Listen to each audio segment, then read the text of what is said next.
Wave 1 has arrived. Not the whole legend, not yet. Wave 2 waits somewhere further down the road, carrying deeper paths and darker promises. But this first shipment is here, and it is heavy with warnings.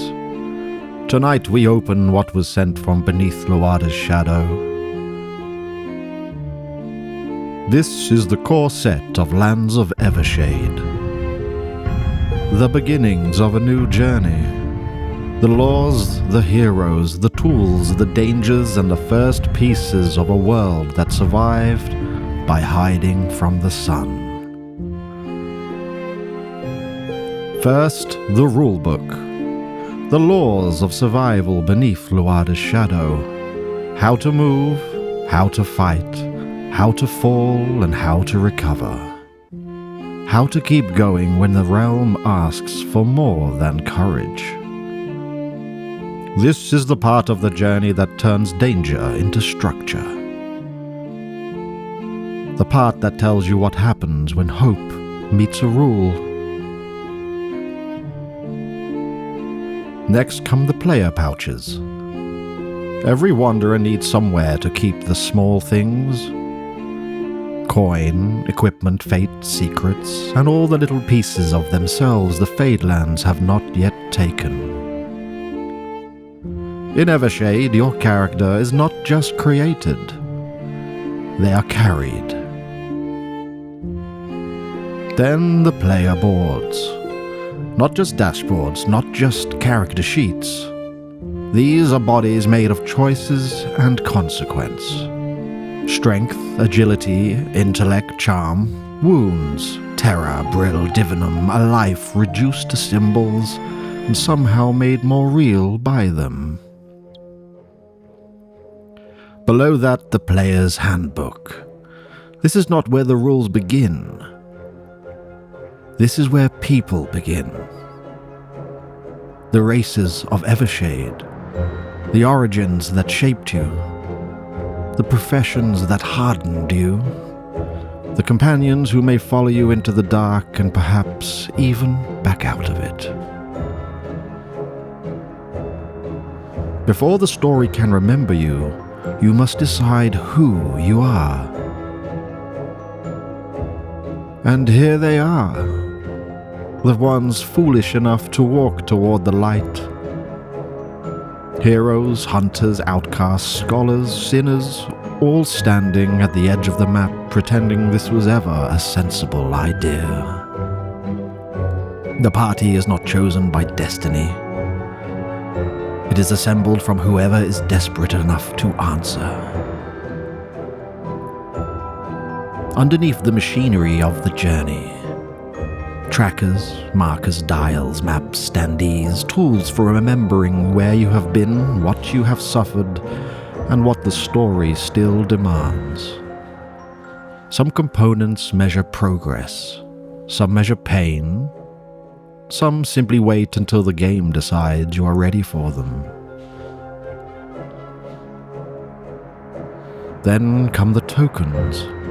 Small pieces, large consequences, brill for bargains, fate for second chances, terror for the things you cannot unsee, conditions for the price your body pays, boons for the rare mercy the road allows, and divinum.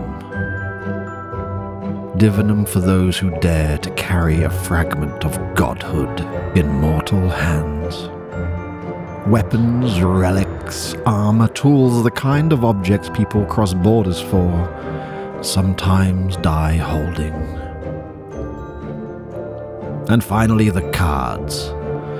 Actions, enemies, companions, campfire plans, advancement, help, the possibilities of the road stacked and waiting.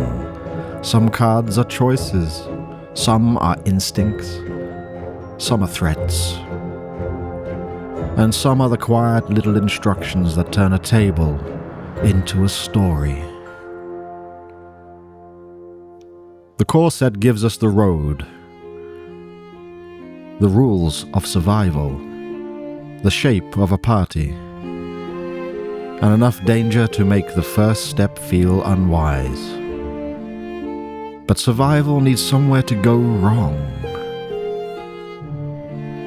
So next come the sealed expeditions. 3 roads into the unknown. 3 names the world does not explain.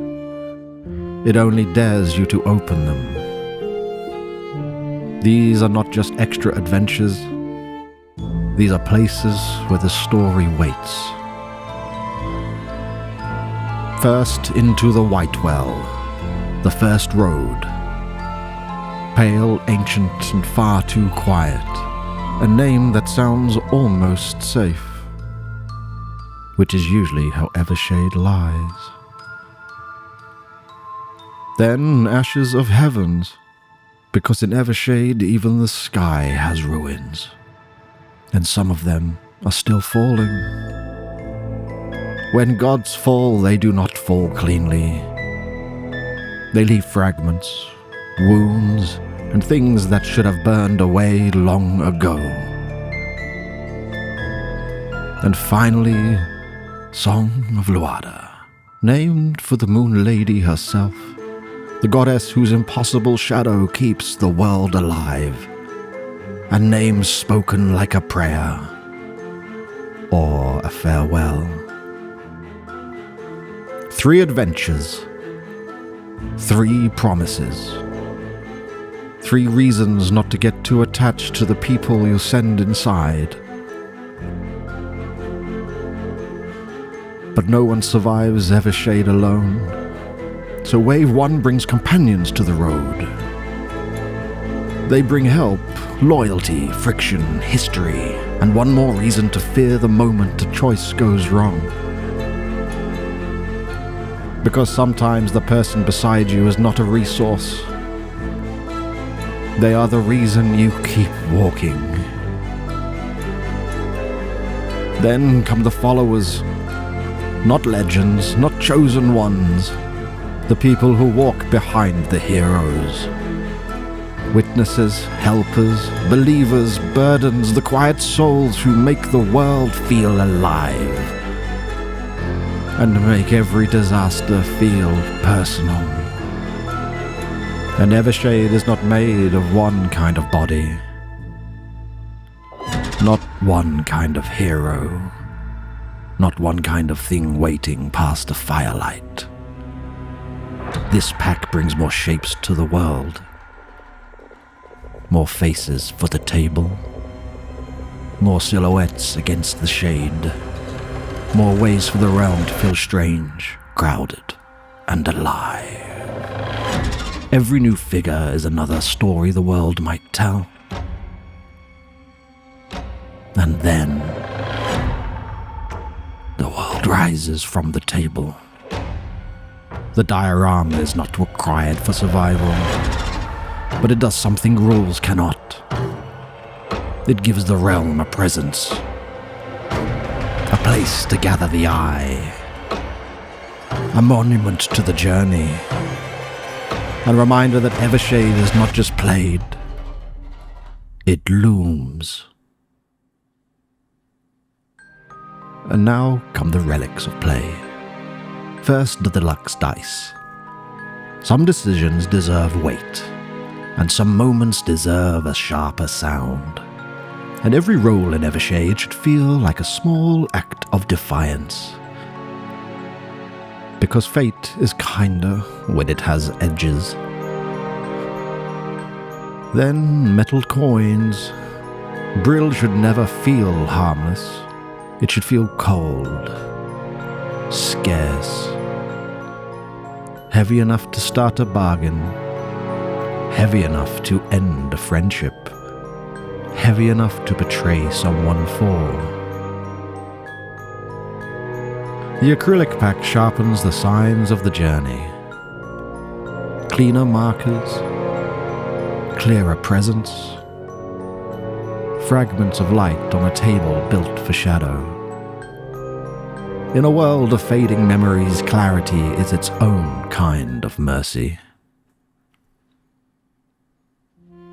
This is Wave 1 of Lands of Evershade. The first shipment, the first road, the first promise. The core set gives the rules, the party, and the tools of survival. 3 adventures give that survival somewhere to fail. The companions and followers give the road a heartbeat. The models give the world more faces. The diorama gives it presence.